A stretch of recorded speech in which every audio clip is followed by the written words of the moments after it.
The canyon wall rushed past Jessica Mitchell's cockpit so close she could see individual scratches in the rock face.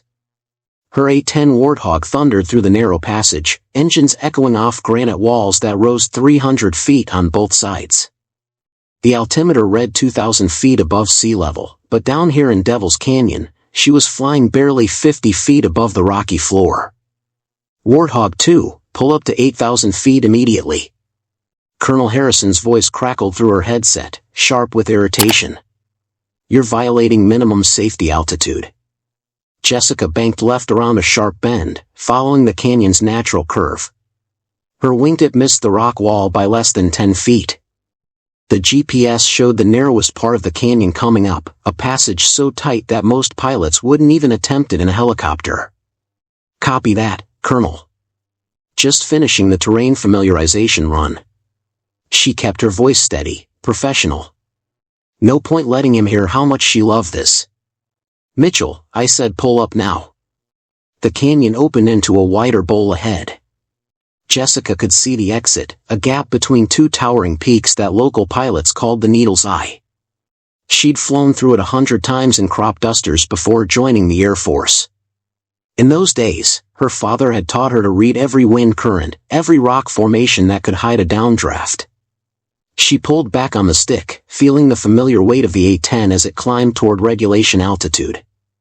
The rocky walls fell away below her, and suddenly she was flying in empty sky again, safe and boring and exactly where the manual said she should be.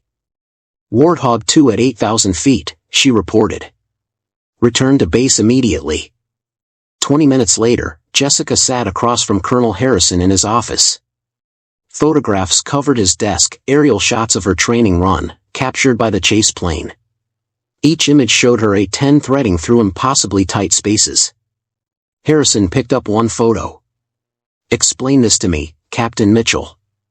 The photo showed her aircraft flying through Devil's Canyon, the canyon walls towering above and below like the jaws of some massive stone creature.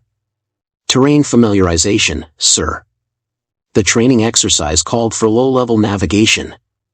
Low-level means 500 feet minimum. You were flying at 50 feet. He set down the photo and picked up another. Here you're banking at 70 degrees in a space that's barely wider than your wingspan. Jessica studied the image. It was a good shot, actually. Showed perfect control, perfect judgment of clearance in wind conditions. Sir, I grew up flying in these mountains. I know every wind current, every. I don't care if you were born in these mountains. Harrison's voice cut through her explanation. Military flying requires discipline. It requires following procedures that keep pilots alive. He stood up and walked to the window overlooking the flight line. Your flying skills are exceptional, Mitchell. Maybe the best I've seen in 20 years. But your judgment is questionable. Jessica remained silent. She'd heard this speech before, from 3 different commanding officers. The Air Force needs pilots who can follow orders, Harrison continued. Not cowboys who think they know better than decades of safety protocols. Sir, with respect, sometimes the safe route isn't. One more stunt like this, and you're grounded permanently. He turned back to face her. Do I make myself clear? Yes, sir. Dismissed. Jessica walked across the tarmac toward the hangar, the afternoon sun baking the concrete under her boots. Her A-10 sat in its parking spot, ground crew already securing it for the night.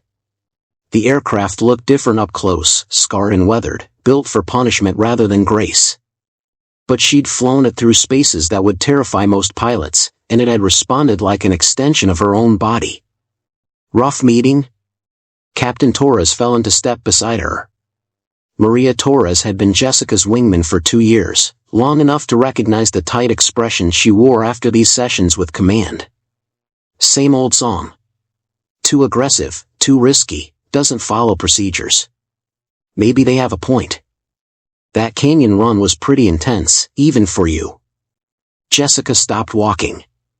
You ever fly crop dusters, Torres? No.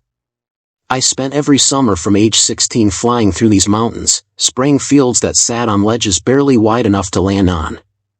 My father taught me that sometimes the only way to get the job done is to go where the book says you can't go. Torres pulled off her flight helmet, dark hair spilling over her shoulders. But this isn't crop dusting, Jess. This is military flying. Different rules. They reached the hangar entrance. Inside, mechanics worked on aircraft under bright fluorescent lights. The familiar sounds of maintenance, pneumatic tools, metal on metal, shouted instructions, filled the space. Every time I pulled back, Jessica said, staring out at the mountain range that dominated the eastern horizon, every time I fly by the book instead of trusting what I know about these mountains, I remember why I learned to fly low in the first place. Why's that? Jessica watched the peaks catch the last light of day, their granite faces glowing orange and red. Tomorrow there would be another training flight, another chance to prove that sometimes the most dangerous thing you can do is play it safe. Because sometimes, she said, the safe route gets people killed. The briefing room smelled like coffee and stress. Jessica slid into a metal chair beside Torres as Major Reynolds clicked through satellite images on the overhead screen. Dawn light filtered through high windows, casting long shadows across rows of pilots and ground personnel. Intelligence indicates a major smuggling operation using the mountain passes, Reynolds announced. His laser pointer traced red lines across the topographic map. Not just drugs. Weapons, too. High-end military equipment heading north through Devil's Canyon and the surrounding peaks. Jessica straightened in her chair. Those were her mountains up there on the screen. Special Forces Team Alpha will conduct reconnaissance and possible interdiction. Reynolds nodded toward a group of soldiers seated in the front row. Led by Sergeant First Class Maria Santos. Santos stood briefly, compact, weathered, with the kind of steady eyes that came from years of dangerous work. She acknowledged the introduction with a small wave, then sat back down. Air support will be provided by Captain Mitchell and Lieutenant Brooks, Reynolds continued. Standard overwatch from 15,000 feet. Weather's marginal, but acceptable for high-altitude operations. Lieutenant Brooks raised his hand. Sir, what about mountain wave conditions? The forecast shows strong winds aloft. Good question. Reynolds pulled up a weather chart. Winds are gusting to 40 knots at altitude, but you'll be well above the terrain influence. Jessica bit back her response. Above 15,000 feet, they'd be useless for close support. The mountain peaks created wind shear that made high-altitude attack runs nearly impossible, and cloud cover would obscure ground targets half the time. Questions? Reynolds asked. Jessica started to raise her hand, but Colonel Harrison's voice cut through the room. Stick to the flight plan, Mitchell. We can't afford any of your creative interpretations today. Heat rose in her cheeks. Half the room turned to look at her. Brooks shifted uncomfortably in his seat beside her. Sir, I was just going to mention that terrain masking might affect communications with the ground team. The communications plan accounts for terrain, Reynolds replied curtly. Any other questions? Silence filled the room. Reynolds clicked off the projector. Brief your teams. Launch in 90 minutes. Chairs scraped against the floor as personnel filed out. Jessica gathered her flight materials, trying to ignore the sideways glances from other pilots. Harrison's public rebuke had made his message clear, she was on thin ice. That was awkward. Brooks fell into step beside her as they headed toward the flight line. At 26, he was 5 years younger than Jessica, fresh from advanced training and eager to prove himself. Welcome to my world, Jessica muttered. They walked past rows of aircraft being prepped for the mission. Ground crews swarmed over the A-10s, loading ammunition and checking systems. The familiar sounds of pre-flight preparation filled the morning air, pneumatic tools, engine tests, shouted instructions between mechanics. Can I ask you something? Brooks stopped beside their aircraft. Yesterday's canyon run, what were you thinking? Jessica climbed onto the wing to begin her pre-flight inspection. I was thinking that someday we might need to fly in those mountains for real. Not just cruise around at 15,000 feet taking pictures. But the regulations exist for a reason. So do mountains. She ran her hand along the wing edge, checking for damage. Regulations assume normal flying conditions. Mountains aren't normal. Brooks pulled out his checklist, still frowning. My instructor always said that regulations are written in blood. Every rule exists because someone died. Some rules save lives, Jessica agreed. Others just make commanders feel better about sending people into danger. A voice called out behind them. Captain Mitchell?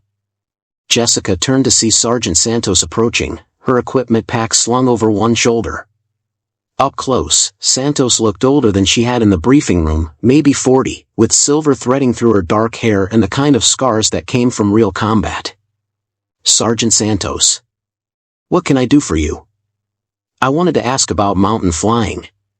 Santos set down her pack and pulled out a topographic map. My team's mostly young soldiers. This is their first mountain operation. Jessica jumped down from the wing. Santos spread the map on the aircraft's horizontal stabilizer, weighing down the corners with spare ammunition clips. These passes here, Santos pointed to narrow corridors between peaks. If things go sideways and we need close air support, can you reach us? Jessica studied the terrain. Devil's Canyon snaked through the center of the operational area, flanked by peaks that rose above 14,000 feet. From 15,000 feet, half the canyon would be masked by intervening ridgelines. Not from our assigned altitude, she said honestly. I figured as much. Santos traced the canyon with her finger. I heard you grew up around here. Born and raised. Been flying these mountains since I was 16. Good to know.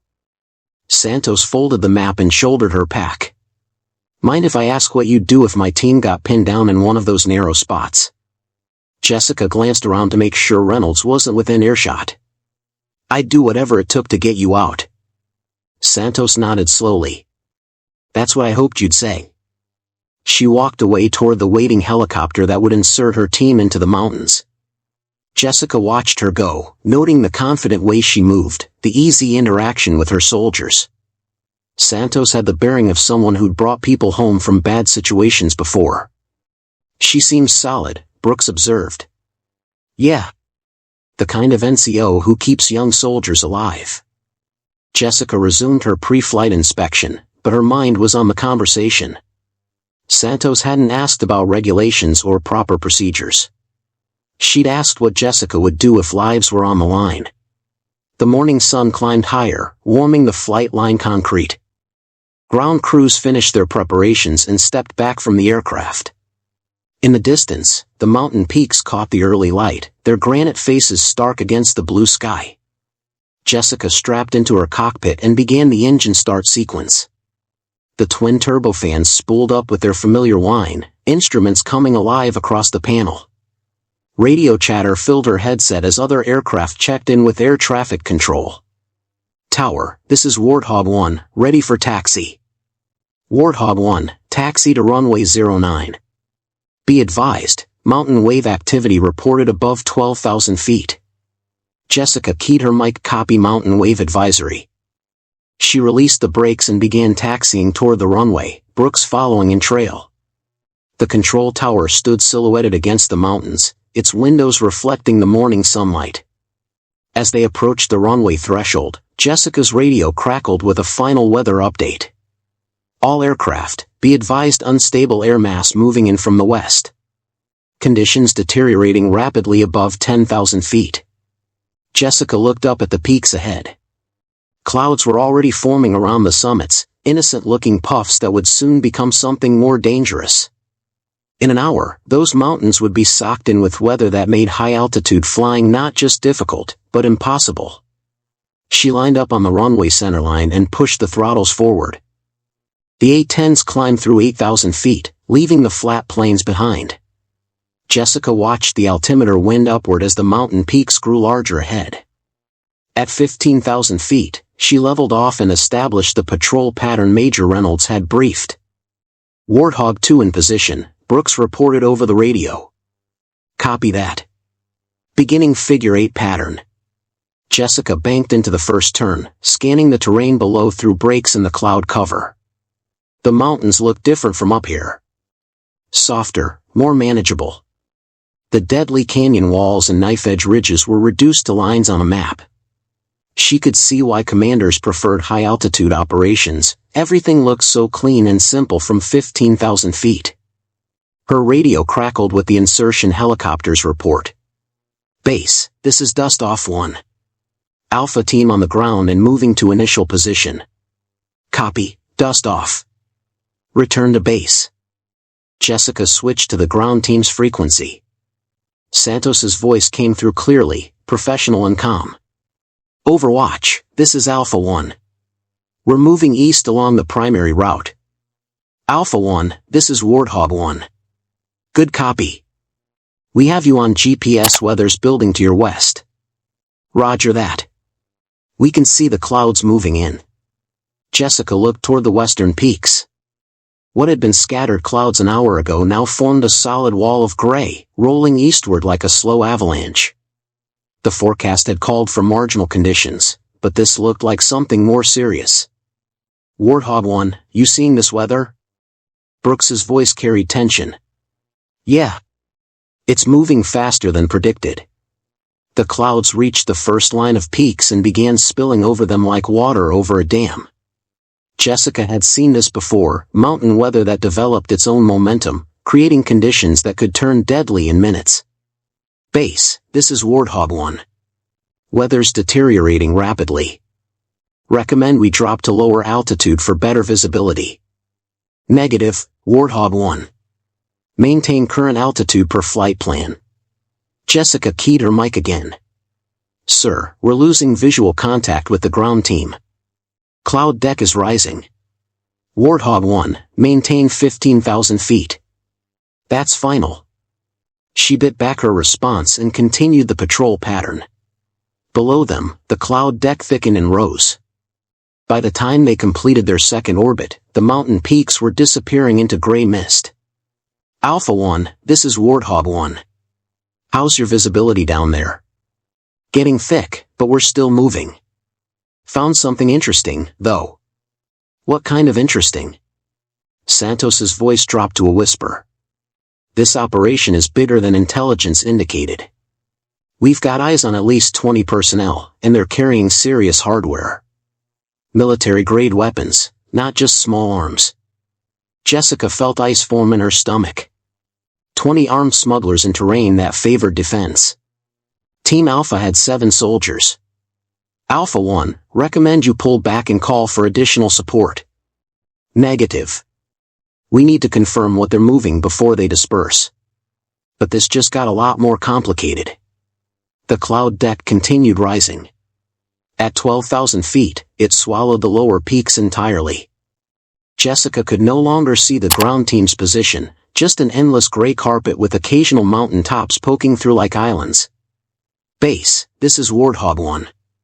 We've lost visual contact with Alpha Team. Request permission to descend below cloud deck. Negative, Warthog 1. Weather conditions prohibit low-level operations. Brooks's voice came through the intercom. Jess, I can barely see my own wingtip in this stuff. How are we supposed to provide overwatch if we can't see anything?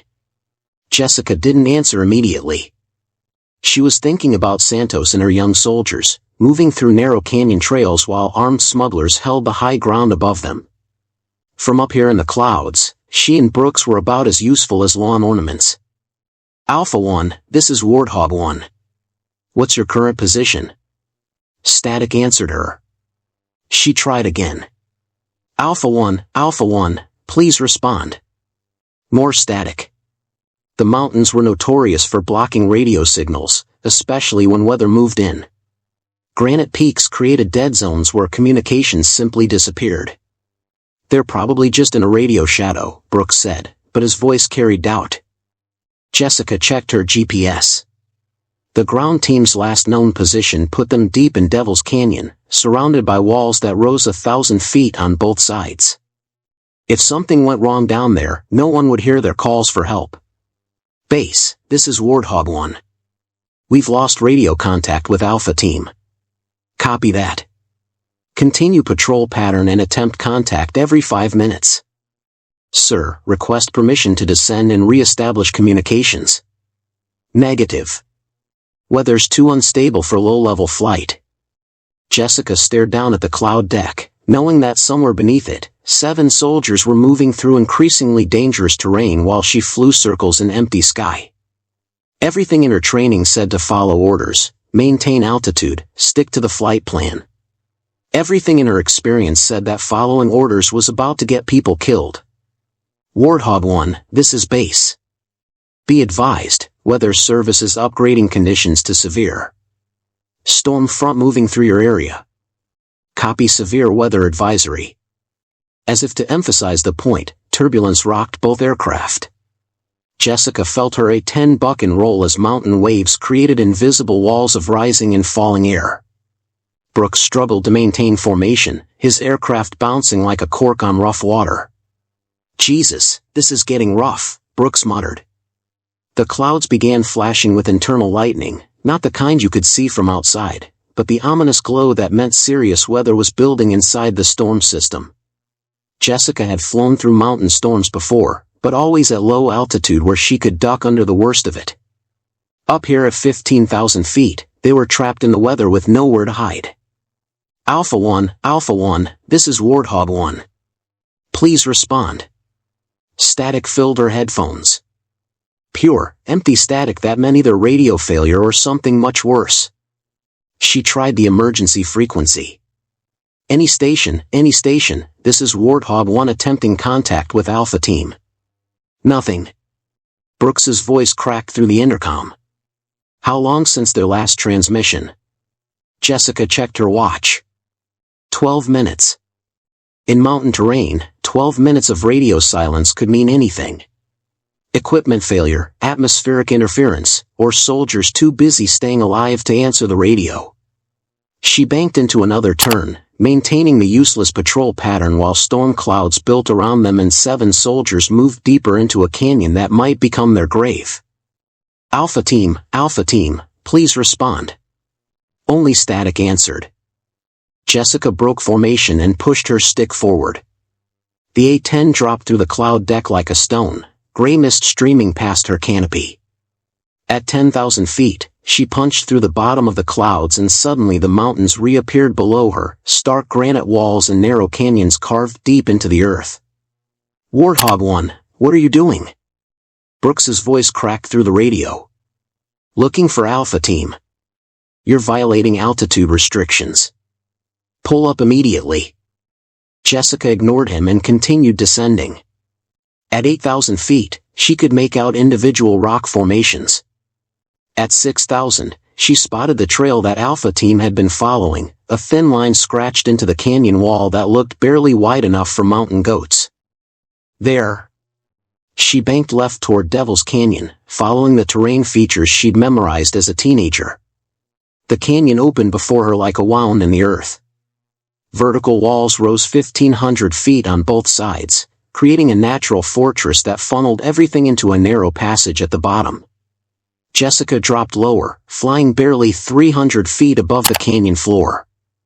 That's when she saw the muzzle flashes. Bright sparks of light blinked from multiple positions along the canyon rim. Down below, pressed against a cluster of boulders, she could see Alpha Team's heat signatures through her thermal imaging system. They were pinned down in the worst possible position, caught in the open with enemies holding the high ground on both sides. Base, this is Warthog 1.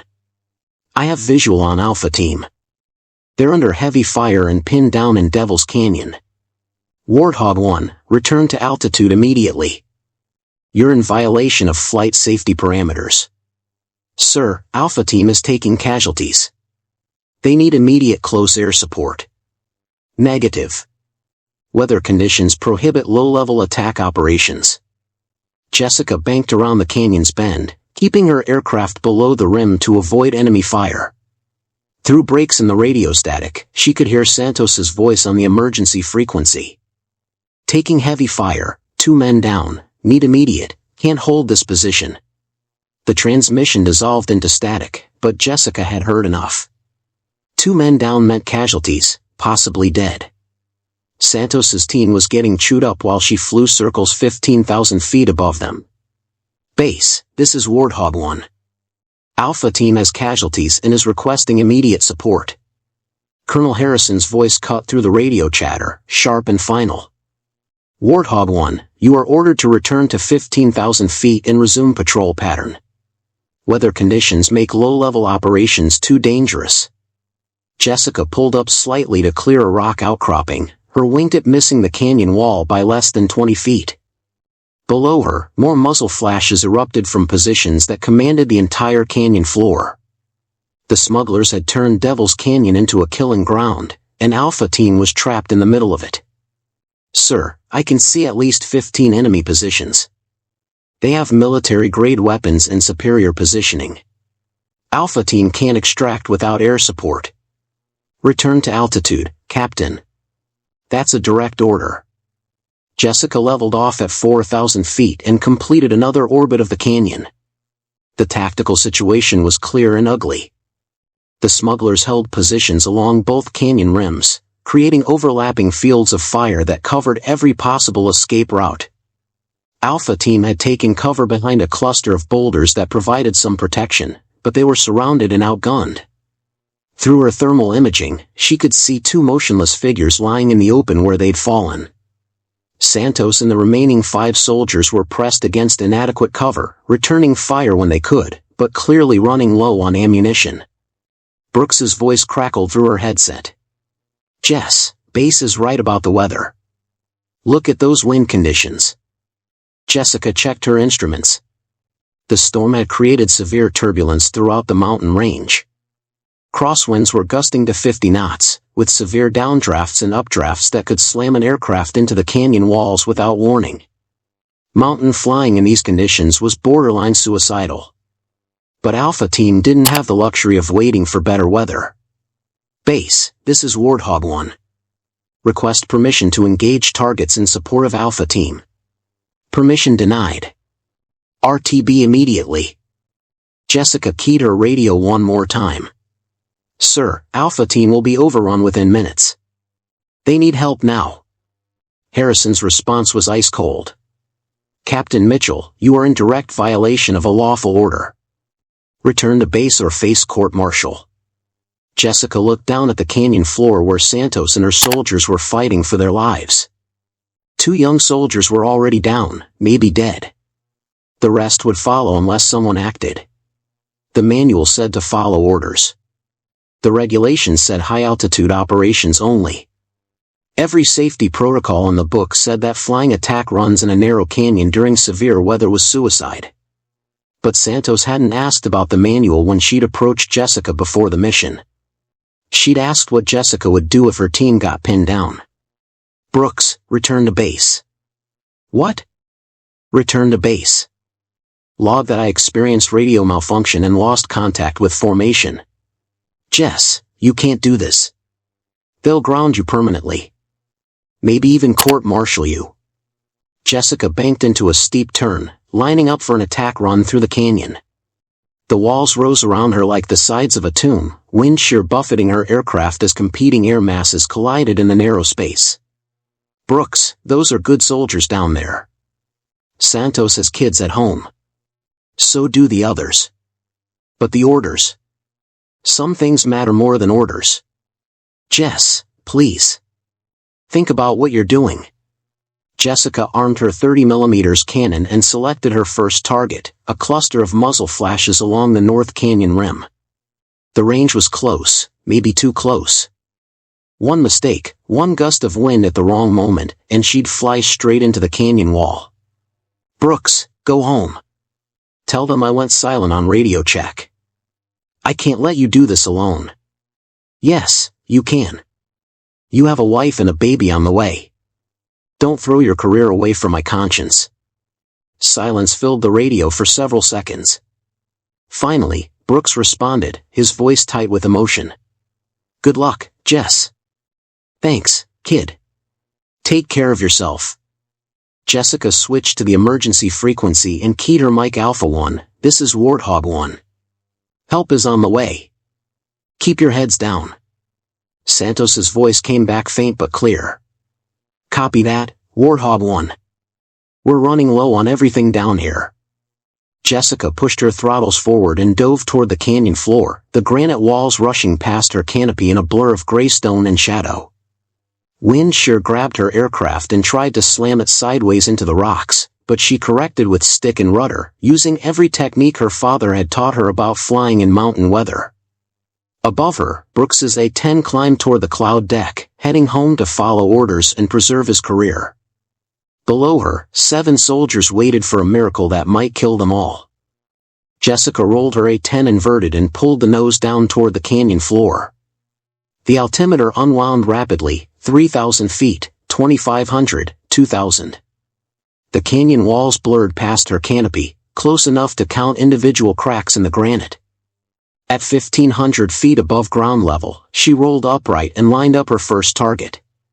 Muzzle flashes sparkled along the north rim where smugglers had positioned themselves behind rock outcroppings. Perfect cover from ground assault, but exposed to an aircraft coming up from below. Alpha 1, this is Warthog 1. I'm making my first pass on the north rim positions. Keep your heads down. Copy that. We see you coming. Jessica pressed the trigger. The GAU-8 cannon roared to life, sending 30mm rounds downrange at 4,000 rounds per minute. The sound was like thunder trapped in a bottle, echoing off the canyon walls and doubling back on itself. Her first burst walked across 3 enemy positions, sending chunks of granite flying in all directions. The muzzle flashes from the north rim stopped abruptly as the smugglers dove for cover or simply disappeared. But the south rim positions opened up immediately, automatic weapons fire tracking her aircraft as she pulled up and banked left around a sharp bend in the canyon. Tracers streaked past her cockpit, some close enough that she could hear them snap over the engine noise. Warthog 1, you've got their attention now, Santos called over the radio. South side has at least 8 positions. Jessica pulled into a climbing turn, using a rock spire for cover while she set up her next attack run. The fuel gauge showed she was burning through her reserves quickly. Low altitude flying at high power settings drained the tanks fast. Alpha 1, I need you to mark targets for me. My angle's wrong to see some of these positions. Roger that. Stand by. Jessica rolled into another dive, this time approaching the south rim from the east. The canyon twisted and turned like a snake, each bend requiring precise flying to avoid collision with the walls. Target, target, target. 200 meters west of the big boulder, shooting down at us right now. Jessica acquired the position visually, muzzle flashes from behind a rock ledge that jutted out from the canyon wall. She lined up carefully, compensating for wind drift and the aircraft's movement through the turn. The cannon roared again. This time she watched her rounds impact directly on target, sending up clouds of stone dust and silencing the position permanently. Good hit, good hit. Target destroyed.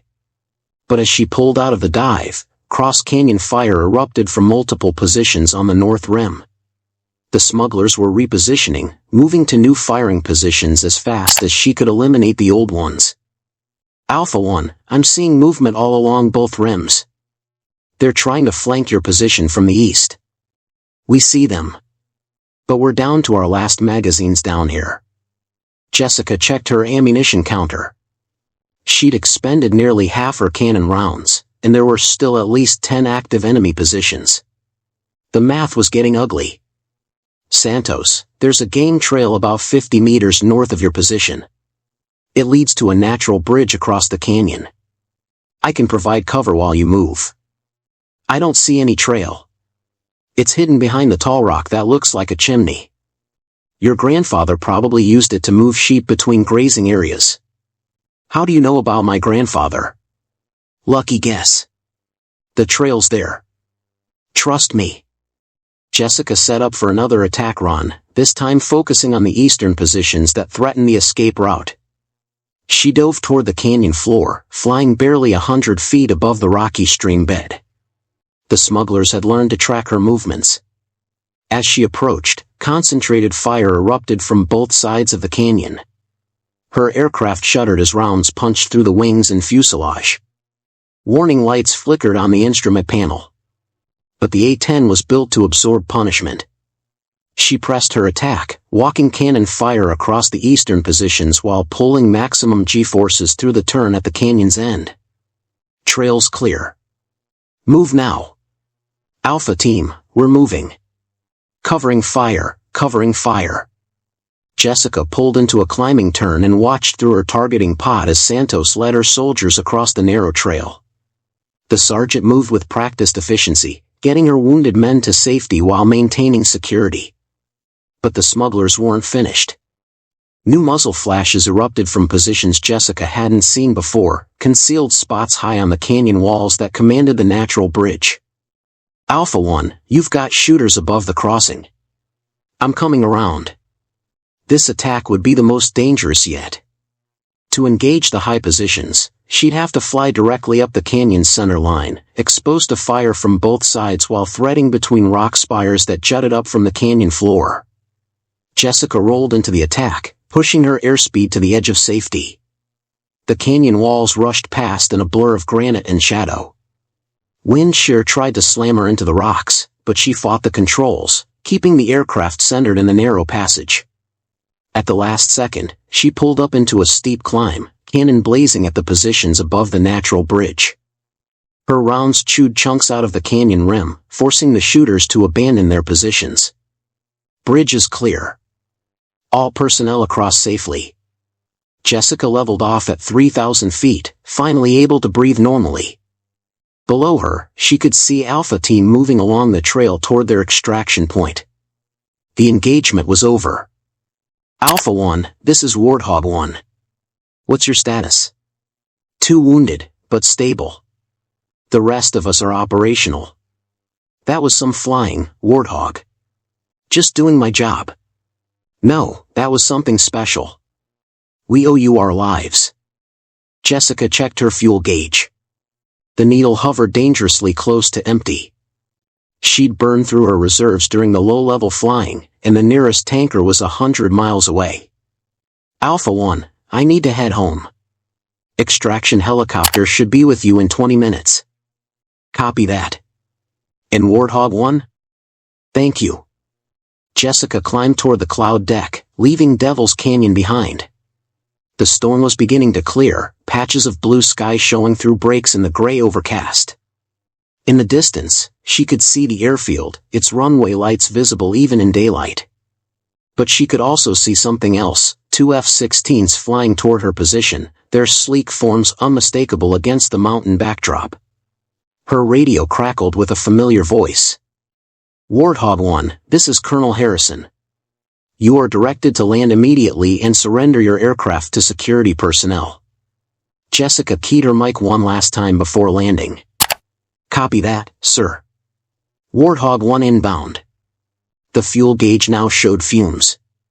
She'd made it home with minutes to spare, but whether she'd still have a career when she landed was another question entirely. Jessica's A-10 touched down with vapor trails streaming from nearly empty fuel tanks. The aircraft rolled to a stop on the taxiway, engines winding down with their familiar whistle. Through her canopy, she could see the reception committee waiting, Colonel Harrison, Major Reynolds, and 2 security police vehicles with their lights flashing. She shut down the engines and began her post-flight checklist, taking her time with each item. Whatever came next, she wanted to finish this flight properly. Ground crew rolled a ladder up to her cockpit. Jessica climbed down slowly, her legs shaky from adrenaline and 2 hours of high-stress flying. The tarmac felt solid and reassuring under her boots. Captain Mitchell. Colonel Harrison's voice was flat, controlled. You're confined to quarters pending investigation. Security will escort you to debriefing. Yes, sir. The security policeman stepped forward, but another voice cut through the tension. Colonel Harrison, sir.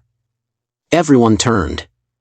Sergeant Santos walked across the tarmac, still wearing her combat gear, her face streaked with dirt and sweat. Behind her came the rest of Alpha Team, 6 soldiers who should have been in the medical tent getting checked out. Sergeant Santos, Harrison said. You should be in medical. We'll get there, sir.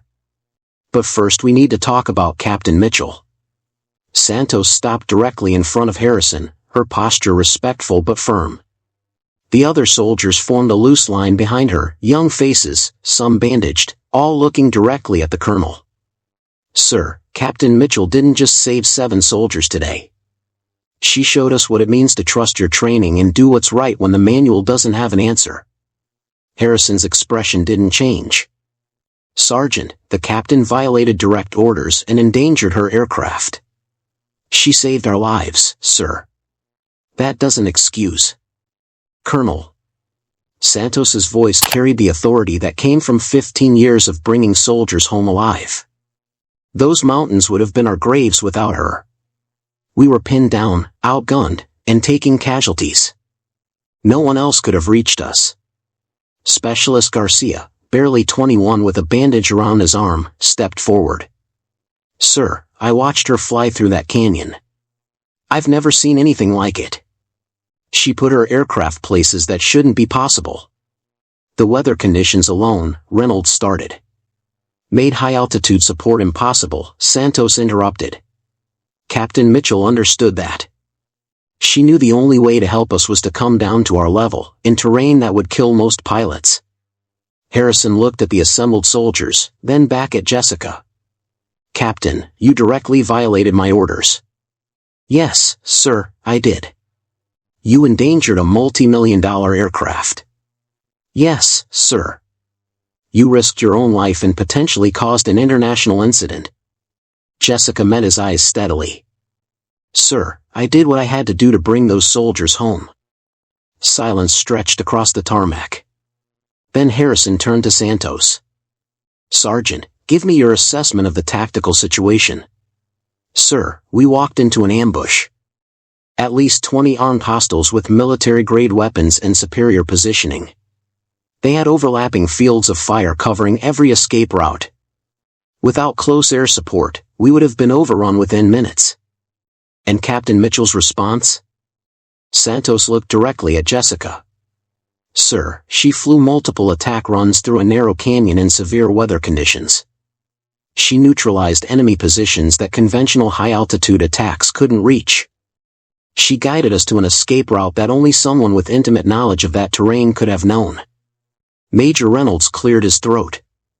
"The flight parameters alone violated every safety regulation we have." "Yes, sir, they did." Santos turned back to Harrison. "But sometimes following regulations gets people killed." Captain Mitchell understood that survival trumps safety manuals. Private Chen, the youngest member of the team, spoke up.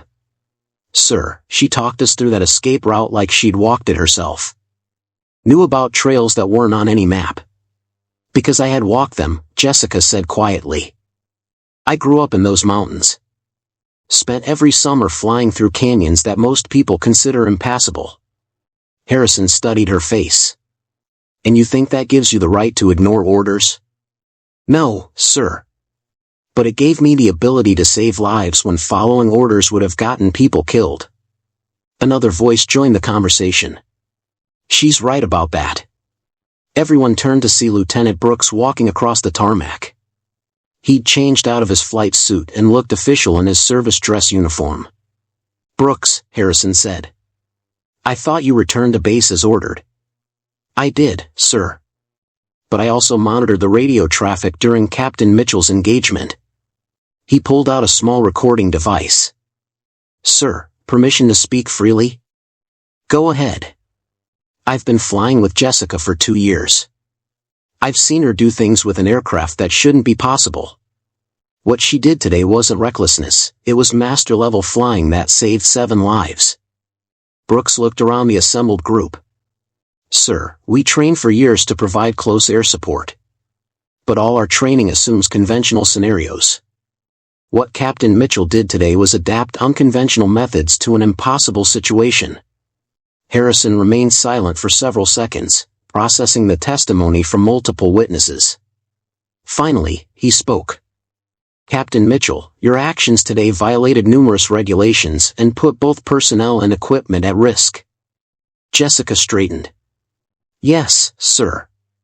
"However," Harrison continued, "your tactical assessment proved correct, and your flying skills prevented the loss of American lives." He paused, looking at Alpha Team. 7 lives that wouldn't be standing here without your intervention. Santos stepped forward again. Sir, if I may. Captain Mitchell asked us what we needed. We told her we needed someone who would do whatever it took to bring us home. She delivered on that promise. Harrison walked over to Jessica's aircraft and ran his hand along the wing where bullet holes punctured the aluminum skin. How many rounds did you take? Approximately 30 impacts, sir. All in non-critical areas. Fuel stayed on landing? Running on fumes, sir. Maybe 5 minutes remaining. He nodded slowly. Captain, you're relieved of flight duties pending a full investigation of today's events. Jessica's heart sank, but she kept her voice steady. Yes, sir. However, Harrison continued, you're also being recommended for commendation. And I want you to develop a training program for mountain warfare close air support tactics. Jessica blinked, unsure she'd heard correctly. Sir? Your unconventional methods proved effective in terrain where conventional tactics failed. The Air Force needs to learn from that. He turned to address the group. What happened today demonstrates that sometimes the most dangerous thing you can do is play it safe. Santos smiled for the first time since the mission began. That's exactly what she told us this morning, sir. Smart woman. Harrison looked back at Jessica. Captain, I want a full tactical report on my desk in 48 hours. Include your recommendations for mountain flying training protocols. Yes, sir. 2 months later, Jessica stood in front of a classroom filled with young pilots, a topographic map of Devil's Canyon spread across the wall behind her. The mountains looked different on paper, less threatening, more manageable. The first thing you need to understand about mountain flying, she told her students, is that the terrain will kill you faster than the enemy if you don't respect it. But if you learn to work with the mountains instead of fighting them, they become your greatest tactical advantage.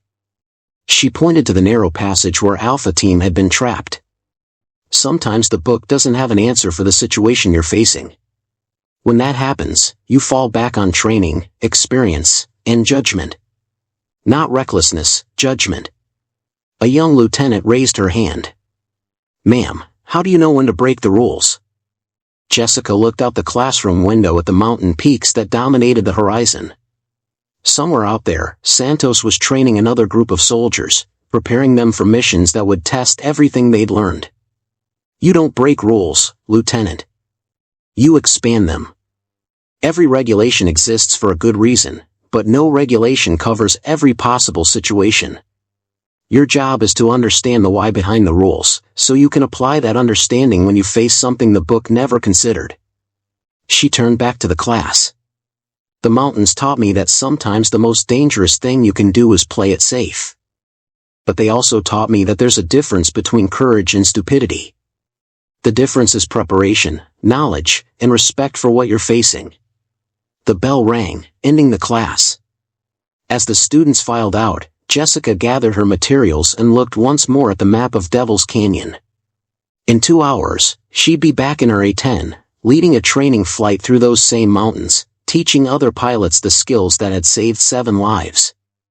Outside, the mountains waited, unchanged and eternal, ready to teach the next generation of pilots the difference between following orders and bringing people home.